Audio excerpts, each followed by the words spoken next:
छोटे छोटे शब्द हमारे, छोटी सी है बात, इन शब्दों में गूंथे हमने अंतर के सद्भाव। इस शुभ अवसर को हम और पावन करते हैं और परम पूज्य गीता मनीषी जी के चरणों में मैं प्रार्थना करती हूँ कि अपने आशीर्वचनों से हम सभी को कृत्य कृत्य करें।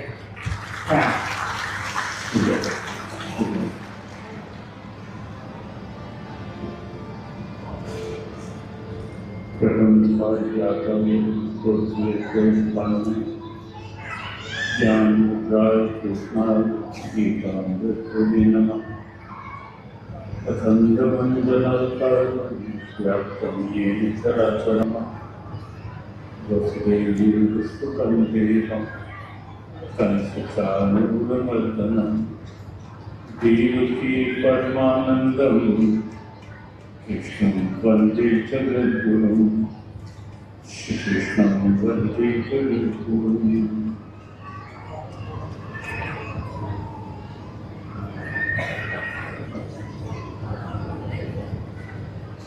ओम नमो भगवते वासुदेवाय। ओम नमो भगवते वासुदेवाय।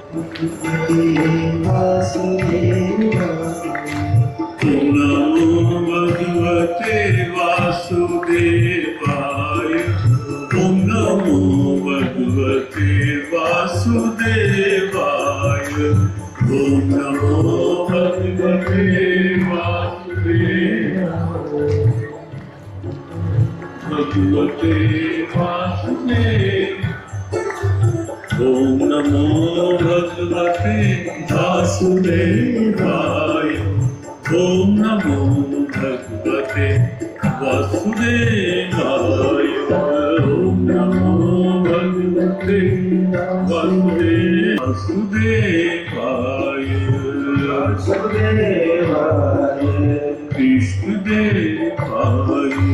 कृष्णदेवाय कृष्णदेवाय सद्गुरुदेवाय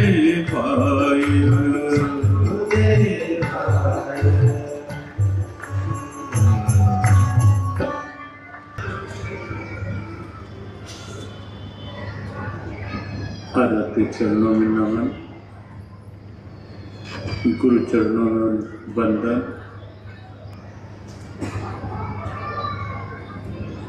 मंदार के नमन।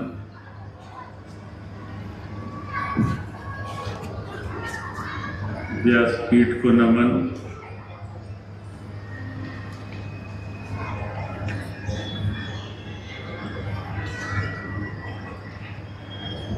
यहाँ सहस्त्र चंडी यज्ञ के भाव से भावित प्रतिष्ठा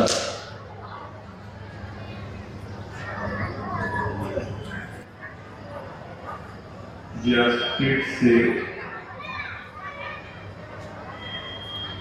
अद्भुत कथा रसामृत पान का सौभाग्य यामद्वारा गांव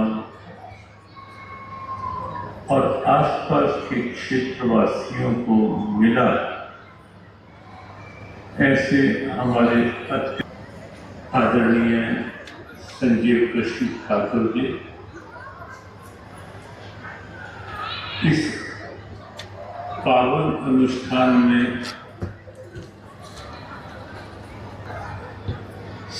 संतों की गरिमा में उपस्थिति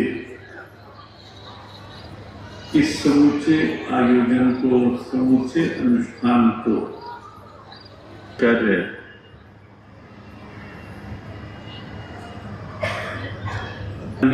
धीरेन्द्र कृष्ण शास्त्री जी बागेश्वर सरकार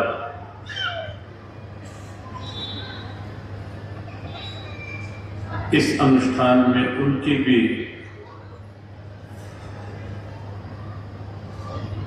गरिमा में उपस्थिति से समूचा ईमानदार क्षेत्र, बांका क्षेत्र, समूचा आसपास का क्षेत्र निस्संदेह गौरवान्वित हुआ और आज उसी क्रम में हमारे परम अभिन्न परम आदरणीय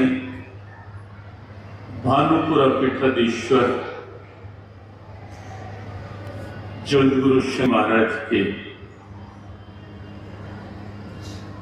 स्नेहिल उपस्थिति का सौभाग्य और आयोजन कर्ताओं को प्राप्त हो रहा है।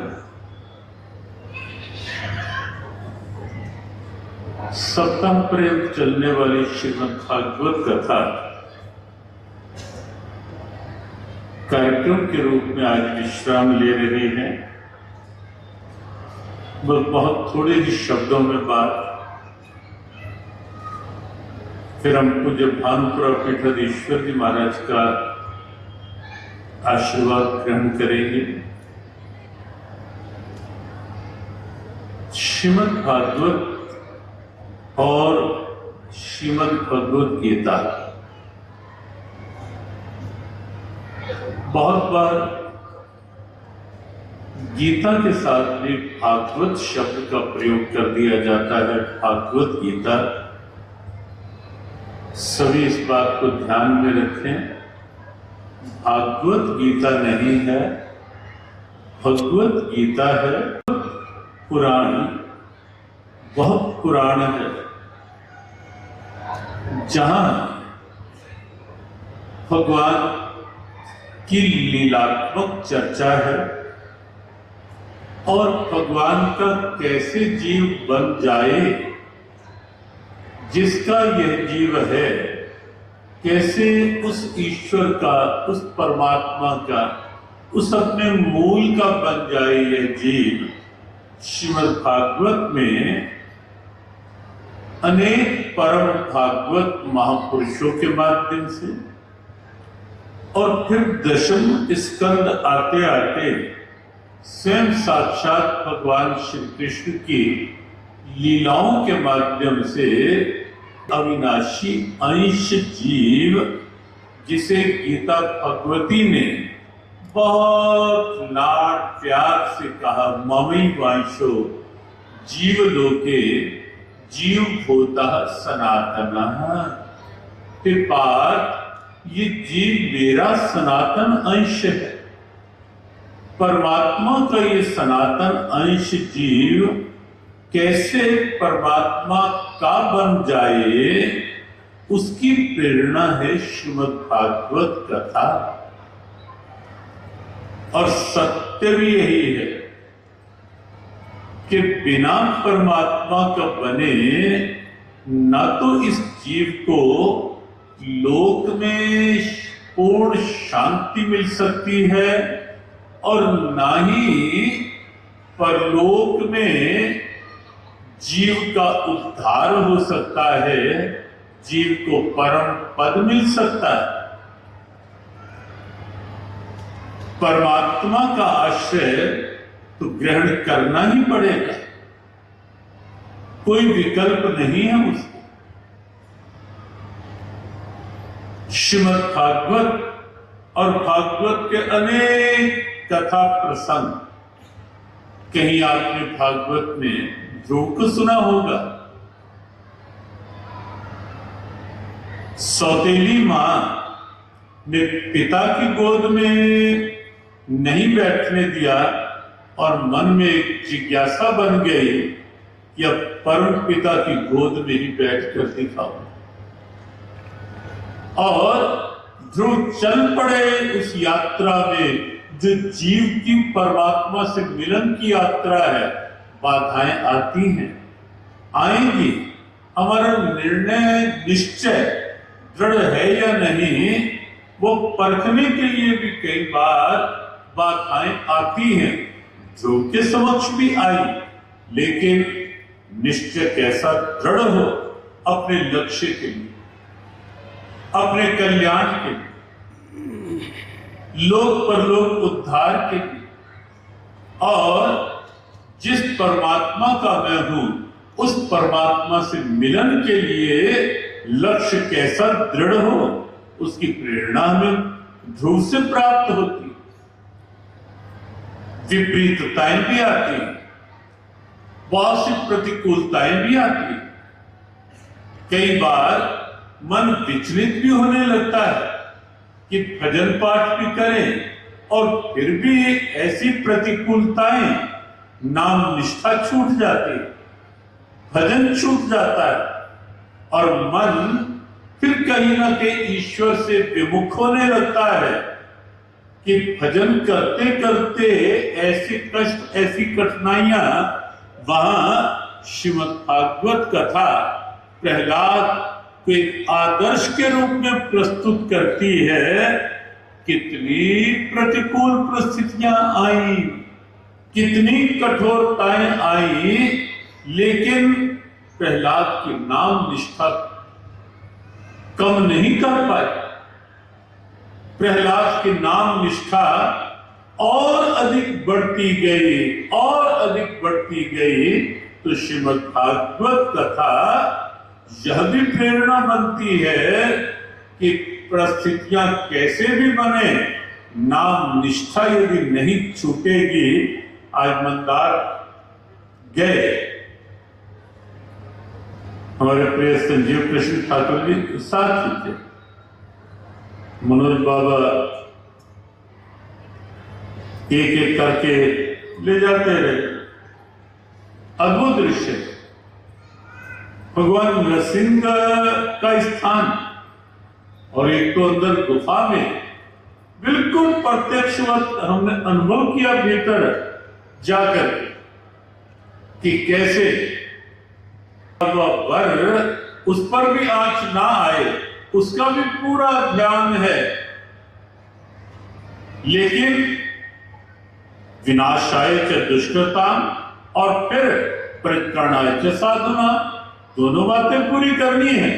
गोद में बिठाया हिरण्यकशिपु को, बड़े हुए नाखून, क्योंकि ना अस्त्र से मरू न शस्त्र से, बड़े हुए नाखूनों से उधर को चीरा। जैसे कल बताया था ना कि वही भगवान कृष्ण कंस को ऊंचे आसन से नीचे पटकते हैं और सुदामा के आने पर अपना सिंहासन छोड़कर सुदामा को अपने सिंहासन पर बिठा लेते हैं और नीचे बैठ जाते। यहां देखें, वही भगवान नरसिंह हिरण्याकशिपु को गोद में लेते हैं, नखों के द्वारा उधर चीर देते हैं, लेकिन वही नरसिंह भगवान नन्हे प्रहलाद के आने पर प्रहलाद को भी गोद में बिठाते हैं, लेकिन अपना पूरा वात्सल्य, स्नेह, प्रेम उड़ेल देते हैं प्रहलाद। और जो लोग पूछते हैं कि भगवान का बनने से क्या मिलता है, सुदामा को क्या मिला? अरे भाई, यह सोचो कि सुदामा को क्या नहीं मिला, जिसके आने पर स्वयं ब्रह्म अपना सिंहासन छोड़ करके अपने प्रेम पाश में लेकर अपने सिंहासन पर बिठा दे, उससे बढ़कर प्राप्ति क्या होगी? प्रहलाद को कष्ट मिले, बहुत लोग कहते हैं नारायण नारायण करता रहा, कितने कष्ट मिले, लेकिन भूल जाते हैं वे कि परिणाम में किस प्रकार से प्रहलाद पर प्रभु ने अपना वात्सल्य उड़ेला।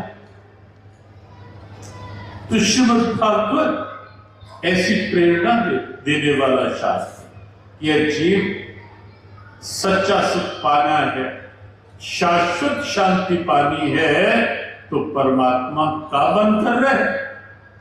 और श्रीमद् भगवद गीता स्वयं साक्षात भगवान के श्रीमुख से निकली हुई वाणी।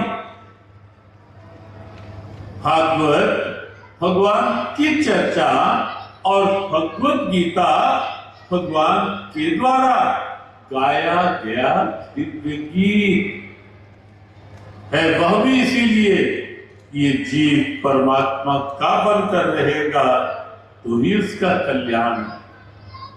तो 7 दिन तक श्रीमद् भागवत कथा का श्रवण सौभाग्य यहाँ सबको प्राप्त होगा। अनेक अन्य अनुष्ठान, सहस्त्र चंडी, दिव्य महायज्ञ, पूरा दिन वातावरण में गुंजारित वेद मंत्र, शब्द का प्रभाव आज विज्ञान भी पूरी तरह स्वीकार कर रहा है। शब्द का प्रभाव भीतर अंतस की शुद्धि भी करता है। सात्विक शब्द, सकारात्मक शब्द, रचनात्मक शब्द भीतर की ऊर्जा बनता है। और केवल भीतर की नहीं, बाहर वातावरण में न जाने कितने प्रकार के जो प्रदूषण भरे हुए हैं, उन सब प्रदूषणों का क्षय अंत करने में यदि कहीं कोई सक्षम है तो वह ये वैदिक मंत्रों के स्वर, श्रीमद् भागवत कथा के स्वर, भगवान नाम के दिव्य स्वर पूरे वातावरण में एक नई ऊर्जा का संचार करते हैं। और हमें लगता है 1 सप्ताह तक जो एक ऊर्जा इस वातावरण में इस समूचे अनुष्ठान के द्वारा बनी, वो केवल गौड़ा गांव तक सीमित नहीं, क्योंकि जैसे परमात्मा विराट हैं, उनसे प्रकट होने वाली ऊर्जा भी, उसकी भी कहीं कोई सीमा नहीं, वह भी असीम बन जाती है, अनंत बन जाती है, अपार अथाह, ये सब विशेषण परमात्मा के हैं। और वह ऊर्जा भी असीम रूप ले लेती है।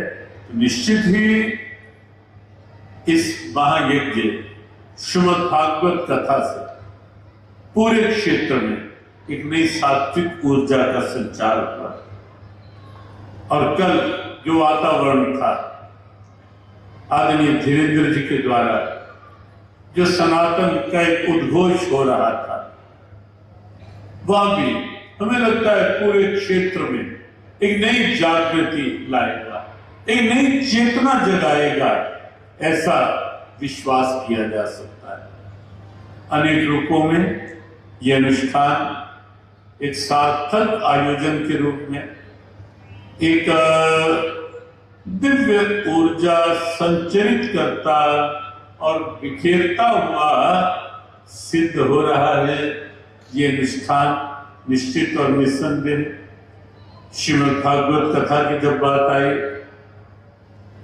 जहां हमारे प्रिय कौशल सिंह जी ने कहा श्रीमद् भागवत कथा करवानी है, तो हमने कहा कि यहाँ वातावरण के अनुसार, कार्यक्रम के स्वरूप के अनुसार हमारे संजीव कृष्ण ठाकुर जी व्यासपीठ पर विराजित हों, संयोग बना,